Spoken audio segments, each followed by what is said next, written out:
আল্লাহ রাসূল ওই কথা বলার 6 মাস পরে একদিন রাত্রিবেলা আইসা আবু বকরের দরজায় নাড়া দিল, আবু বকর। সাথে সাথে দরজা খুইলা লাব্বাইকা সাদাইকা রাসূলুল্লাহ। আল্লাহ রাসূল ডাক দিয়ে বলে, আবু বকর আপনি কি ঘুমান না? আবু বকর ডাক দিয়ে বলে, ইয়া রাসূলুল্লাহ ইয়া হাবিবাল্লাহ, আমি যদি ঘুমাইয়া থাকি আর আপনি নবী যদি আইসা আমারে ডাক দেন, আমি আবু বকর যদি আপনার ডাকে সাড়া না দিতে পারি, আপনি নবী যদি কষ্ট পান, আপনার জীবনে তো অনেক কষ্ট আর কষ্ট, ওই মক্কায় আপনি থাকতে পারেন নাই, ওই তায়েফের ময়দানে দাওয়াত দেওয়ার জন্য যখন গেলেন, তায়েফের মানুষগুলো আপনারে কষ্ট দিল। ও নবী, আপনার মা নাই, বাবা নাই, আজকে আপনি আবু বকর আমাকে আইসা ডাক দিবেন, আমি ঘুমাবো, তা হইতে পারে না। আল্লাহ রাসূল চোখের পানি ফেলায় আর বলে, আবু বকর, দেওয়ার মতো আমার কিছু নাই, আমার মাওলার কাছে আমি দোয়া করি, মালিক আমি আবু বকরের উপরে রাজি হইয়া গেলাম, তুমিও আমার আবু বকরের উপরে রাজি হইয়া যাইও। আল্লাহু আকবার, আল্লাহু আকবার। বাইরে সেই আবু বকর রাদিয়াল্লাহু তাআলা আল্লাহর রাসূলকে নিয়ে মক্কা থেকে মদিনায় রওনা করলো। আল্লাহু আকবার। আল্লাহর রাসূল ডাক দিয়ে বলে, আবু বকর। ওই রওনা করলো পথের ভিতরে, যখন যাইতে যাইতে গুহার ভিতরে আশ্রয় নিল, ওদিকে কাফেরেরা খুঁজতে আছে 100 উটের বিনিময়ে আল্লাহর রাসূলকে কতল করে, বলে নাউজুবিল্লাহ। ওই গুহার ভিতরে যখন ঢুকবে, আবু বকর রাদিয়াল্লাহু তাআলা আনহু ডাক দিয়ে বলে, ইয়া রাসূলুল্লাহ ইয়া হাবিবাল্লাহ, পাহাড়িয়া গুহা, আপনি একটু বাহিরে দাঁড়ান, আমি ভিতরে যাইয়া দেখি, আমি একটু পরিষ্কার কইরা আছি জঙ্গল, তারপরে আপনি যাবেন।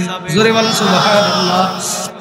আবু বকর রাদিয়াল্লাহু তাআলা ভিতরে ঢুইকা সুন্দর করিয়া জায়গাটা পরিষ্কার করলো। কতগুলা গর্ত ছিল, গর্তগুলা আবু বকর রাদিয়াল্লাহু তাআলা তার গায়ের কাপড় চাদর ছিল, সিরিয়া সিরিয়া গর্তগুলো আটকাইলো। আল্লাহর রাসূলকে এখন ভিতরে নিল।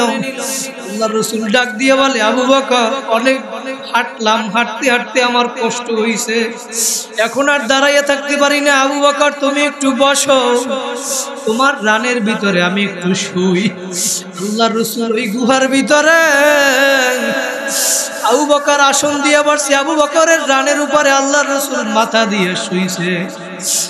আল্লাহর রাসূল একটু ঘুমাইয়া পড়লো। আবু বকর রাদিয়াল্লাহু তাআলা আনহু ওই চাদর দিয়া যেই গর্তগুলো আটকাইছিল, কিন্তু 2-1টা গর্ত ছিল যার কাপড় ছিল না, আটকাইতে পারে নাই। আবু বকর রাদিয়াল্লাহু তাআলা আনহু চিন্তা করলেন, পাহাড়িয়া গুহা, ভিতরে কোনো সাপ টাপ বিষাক্ত থাকতে পারে, এই জন্য তার পাও দিয়া গর্ত আটকাইয়া রাখলো। আল্লাহু আকবার। ওই অনেক আগে থেকে ওই গুহার ভিতরে, ওই গর্তের ভিতরে একটা সাপ ছিল, আমার নবীর সাথে দেখা করবে। সুবহানাল্লাহ। ওই সাপটা দেখা করতে পারতেছিল না, আবু বকর আটকাইয়া রাখছে। ওই সাপটা এখন আস্তে করে আবু বকরের পায়ের ভিতরে একটা দংশন করলো, আঘাত করলো। আবু বকর রাদিয়াল্লাহু তাআলা আনহু এখন সাপের আঘাতে চোখ থেকে দরদর করিয়া পানি বাইর হইয়া পড়ে।